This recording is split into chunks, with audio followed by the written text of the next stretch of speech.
Nakita ko na ang aking tungkod. At ito ay nasa kamay na ni Mitena. Hayaan ninyong tugisin ko at parusahan ang sumpa.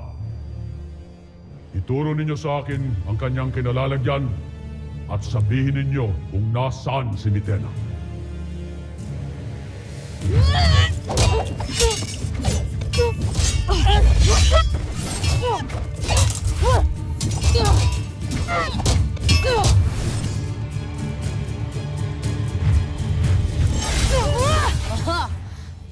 Wala ka sa kabila ni Mira, no?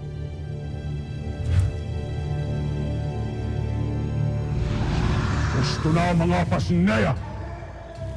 Anong ginagawa mo dito, Hagorn?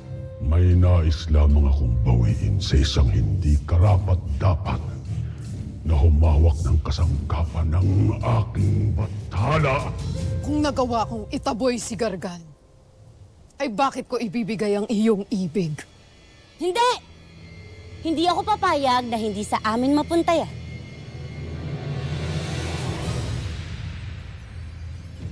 Mga warka!